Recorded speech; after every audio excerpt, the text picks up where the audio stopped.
Package Design 101. So I'm in Illustrator right now, and I'm going to go ahead and create new.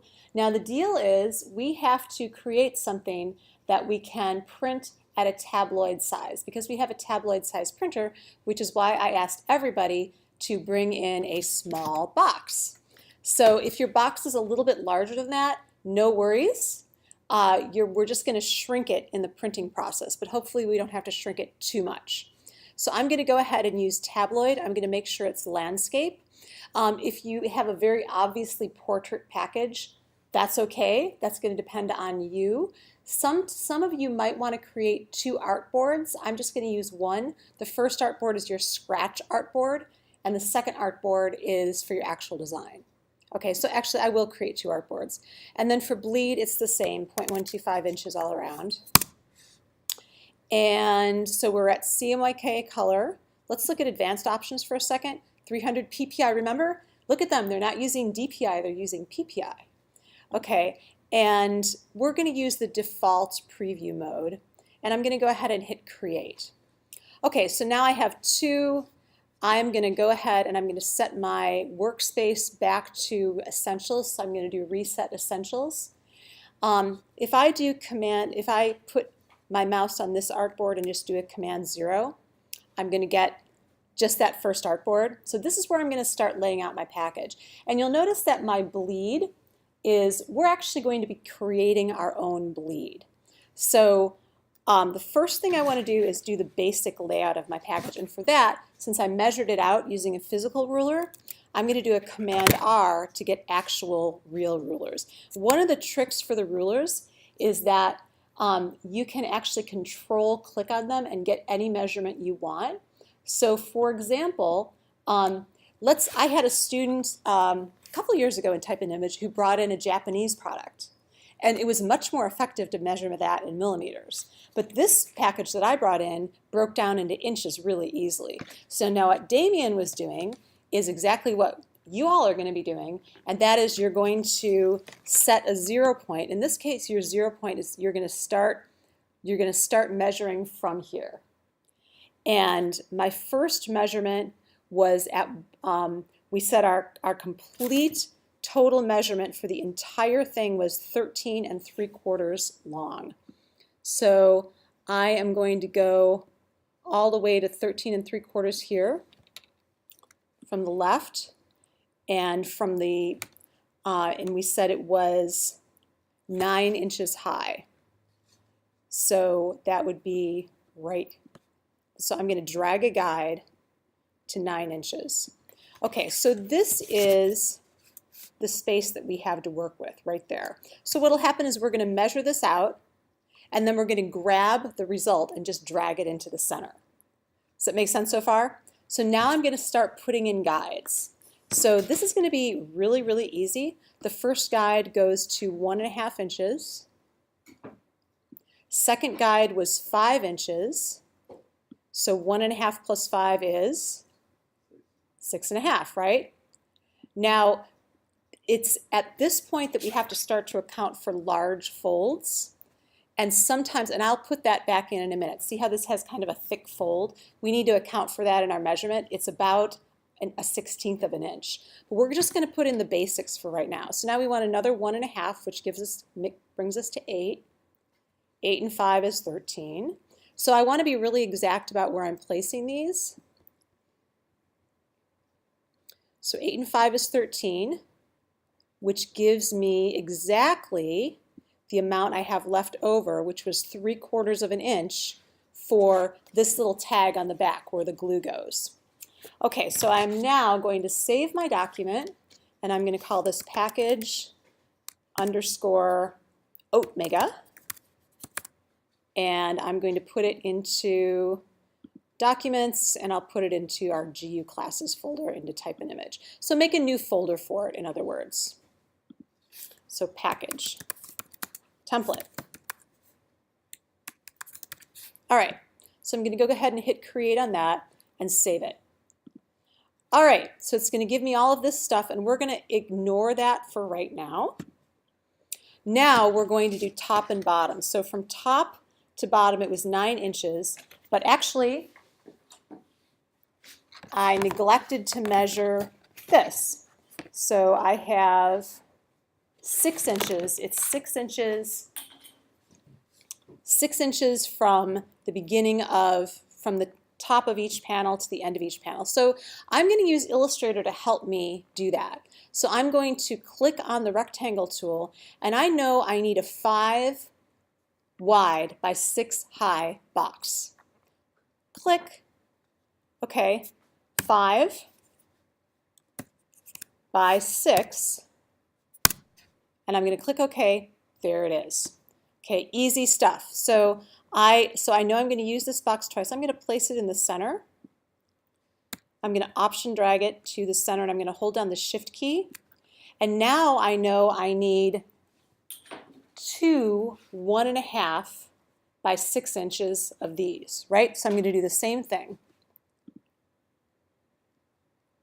Using my Smart Guides, 1.5 by 6 high, and V on the keyboard, Option drag.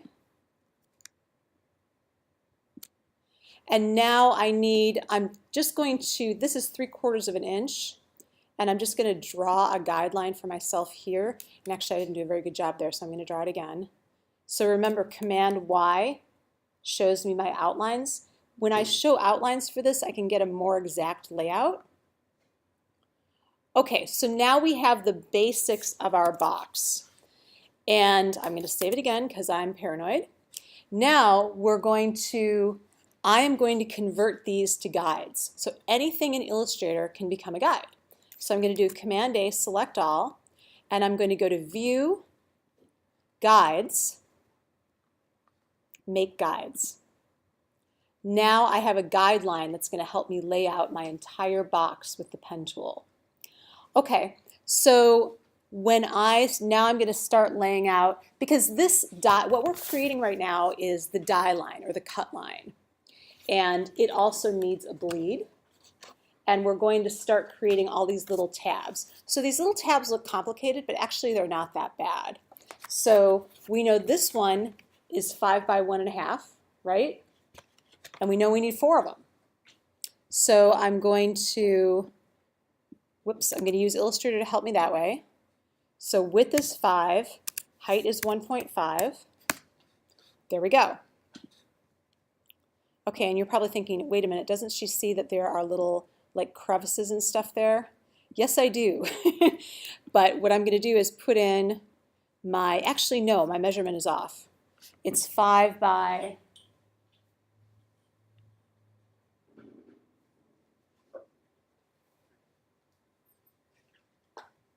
1 and 5/8 it looks like. Okay, and I can also use this as a guideline because I know my measurements are correct there now. Okay, so I need 4 of these.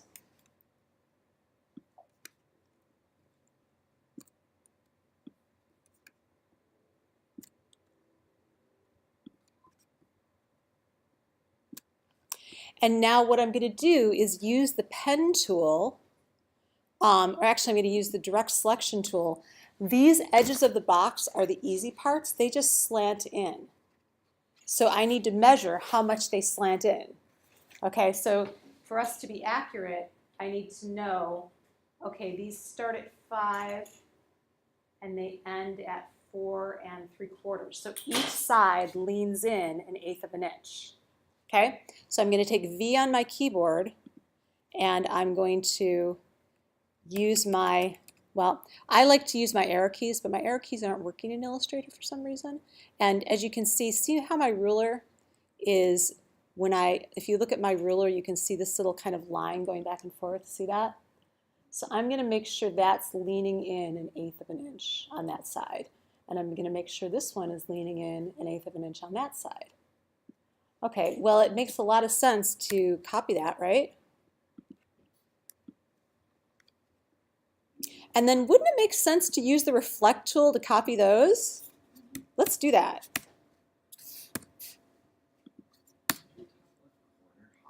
Oh, I messed up. Thank you. Yeah, it is high. Okay, let's drag a guide down and fix that. Actually, I think my bottom left corner is low. So I'm going to use A, my direct selection tool. Thank you. That's. That was gonna. I don't know something about it. Was just putting me up. It's like. Yeah, no, you know what? That's why it's really good to use the arrow keys. But for whatever reason, they don't like my laptop. All right, so thank you, Damien, for pointing that out. All right, so I'm going to option drag this one over. And now I'm going to select them both using the Shift key, and I'm going to use, remember we have rotate and then we have reflect. So I'm going to reflect them vertically. So I'm going to option click in the center. I'm going to do actually horizontally. And I am going to do, here's my preview, and I'm going to hit copy. Okay, and now all I have to do is hit V on the keyboard for the selection tool and move those into place. There. And that is, as you can see, I'm doing this fast. As you can see, I am slightly off here. So I probably should go back and remeasure, but because I'm doing this kind of in a hurry, I am going to let it slide for now. I don't want you to let it slide on your project. Okay, so guess what I'm going to do with them? I'm going to make guides from them. Okay, so view, guides, make guides. So now what we're starting to do is develop a template that we're going to use for the pen tool. Okay, so now I have this one right here, this tab, which occurs 1, 2, 3, 4 times. Okay, so this smaller tab here is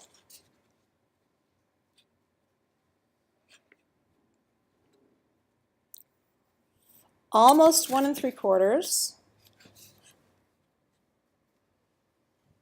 by 1.25. All right, so there's a little bit of a fudge factor in there. So 1.75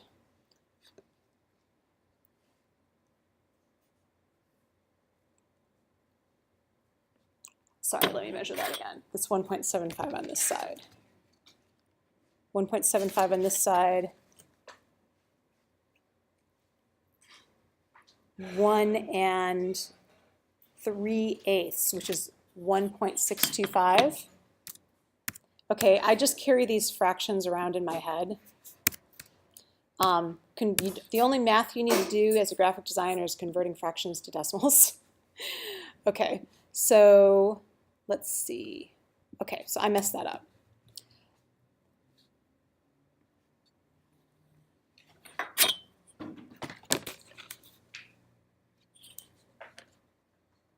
All right, this is, sorry, this is 1 1/4 on the vertical side.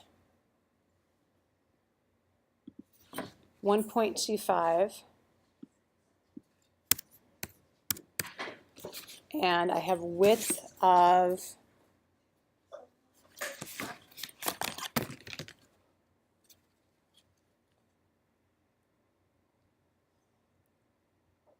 1 3/8, 1.625.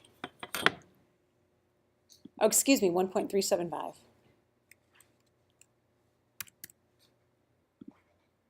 Okay, so now I'm going to use my, so this leans in, doesn't it? It leans in and there's a little divot there. See it? So I'm going to position this, I'm going to zoom in and I'm going to position this in the center. I'm going to use Command Y so I have it perfect.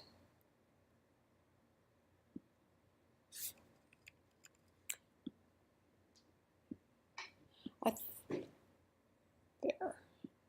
So that's about right. And it's shorter than this, which is about right. And I'm going to add a point. So I'm going to use the pen tool. And remember that there's tools under the tools. So I'm going to use pen plus, or you can also hit P for the pen tool and then plus on the keyboard. And I'm going to add a point here. and I'm going to add a point here. And if I feel especially crazy, I might want to drag a guide down to make sure that I'm correct. Remember, I can always get rid of guides. So pen plus right there. Okay, so with guides I can lock them or hide them. Right now they're locked. I'm going to unlock them so that I can get rid of this guide. So I'm just going to hit delete. So there's my anchor points right there. And I'm going to move this one. I'm going to scooch that over. 1, 2. Okay, so I have another, so this particular box does not have any rounded shapes. However, if it did, let's say this area here was rounded, I'm going to use another part of the pen tool called the anchor point tool, also known as the convert direction point tool. And if this were rounded, click, I have a curve point, click, I have a corner point. So click, drag, I've got a curve point. See if it came up like that. I'm going to use this one, our anchor point tool, also known as convert direction line tool. So I'm going to find this point and click, drag, and then I would get that curve. All right, so now I'm starting to look at the disparity between this, and I'm realizing that I'm off on one dimension, and I want to see what that is. So I know that I have here, there's a great tool in Illustrator. It's called the measure tool, and it's underneath the eyedropper tool. And whatever I measure, when I click and drag, it's going to tell me how big that shape is. So this is 1.296, and I want it to be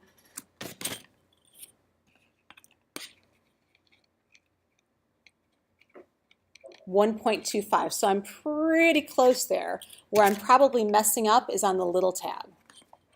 So let me remeasure that. So the height of the little tab, I am measuring that as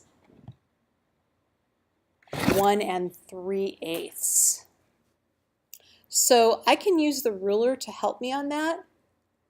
So if this is 1.25, I'm going to go down 1/8, 2/8, 3/8.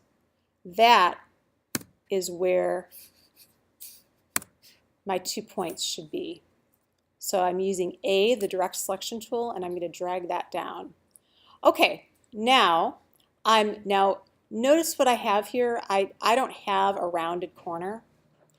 So I'm going to convert these 2 points back to corner points, since that's what they are. Let's go out, do a Command Y, and I'm going to Option drag these where they go. So most of your food packages, now look, that fits perfectly, right? So now I'm going to do what? Reflect, absolutely. So I'm going to hold down the Option key, click in the center, reflect horizontally, and hit copy. Drag them into place. Okay, now is my opportunity to get rid of guides I don't need.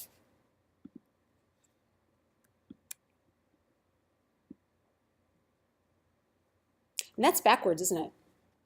So we're going to rotate that 180 degrees. Or we could also reflect it, couldn't we? Let's rotate it.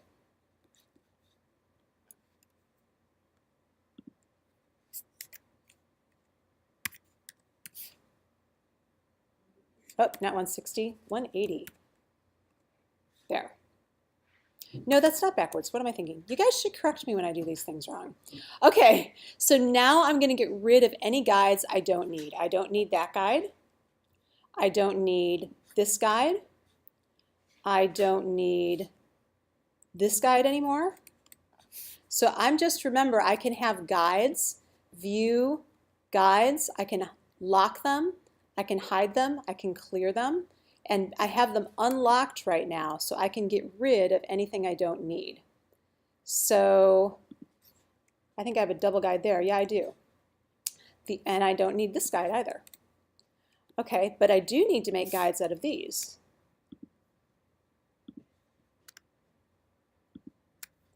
Okay, view, guides, make guides. All right, now all I have to do is lean in this, which I'll do with the pen tool. I'm going to grab all the guides, drag them to the center of my page. And there's still a couple guides I don't really need. That one.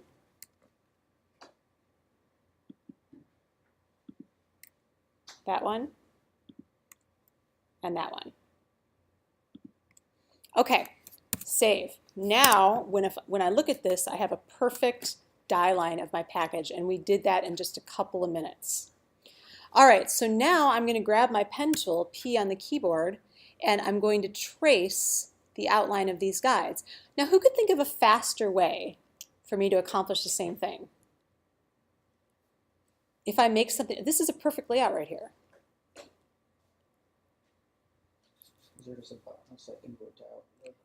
Joey is right. I'm going to Command A, select all the guides, and I'm going to go to View, Guides, Release Guides. Lo and behold, I have a perfect outline of my box. So that worked out. Okay, so I am going to, at this point, use a layer. So I'm going to put I'm going to call this one my die line. And I'm going to lock it. Click. Now I have now I cannot mess it up. Okay, now before I lock it, I think this outline is kind of thick. So I'm going to make it half a point, 0.5. And then I will lock it. Okay, so that looks a lot easier. It's going to be a lot easier for me to draw over. So that's the outline of my package. Now this package needs its own bleed. So when I take the pen tool, I'm going to, this is going to be bleed, and this layer is going to be layer 3 here. I'm going to move that to the top. That's going to be my design layer. Okay, so for the bleed layer, that's going to be for my background colors. So I'm going to have to measure where my background colors go, and that's going to be for another video. Right now, I think we're just going to make swatches and make a perfect outline of our box. So we're going to make a custom palette for this. Okay, so we're going to go to Window. We're going to go to Swatches. This is going to be really fast. Okay, so New Swatch. Color model, CMYK, color type, spot color. And actually, you know what? I need to look these up in the Pantone library first. So I'm going to go to Window, Swatch Libraries, and I'm going to go to Color Books, Pantone Solid Coded. Okay, so this is kind of nice because I can just type in the number. So the brown is 4975C. There it is. So I'm going to drag that into my swatches right there. I can also make a new group if I wanted. And now I'm going to put in my red, which is warm red. So this is my coded and this is my uncoded. See, it shows me Pantone Warm Red C, Pantone Warm Red C. They're actually, I don't know why they're a little bit different, but I'm going to pick the one that looks visually the closest. And then I'm going to use my blue, which is 2708. There it is. Okay, so now I have all the colors that go into my project, and I'm going to convert them into process colors. Double click, color mode, CMYK. And instead of Pantone 4975C, which is going to confuse the printer, I'm just going to call it brown. I'll call it process brown. Same thing here. Oh, and let's go back here. So we have to make it a process color. I'm calling it process brown, and I converted it to CMYK. Click OK. Same with the warm red. Double click. CMYK. It's a process color, and it's process warm red. That actually looks surprisingly close on my monitor. Okay, same thing with the blue. CMYK. It's a process color, and we're going to call it process 2708. Okay, what am I getting here? That's really good, Ashley. There are two kinds of error message in Illustrator. One that advises you that we're not getting a printable color, and this one with a little square advises you that it's not going to do that well on the web, which is not true. So if you get this error message, ignore it. All colors are now possible on the web. This is a relic from the days when we only had 216 possible web colors. Why they don't remove that, I will never know. Okay, so now we have our three colors. We have the outline of our die line, and we are ready to rock and roll on this package design. All right, let's get to work.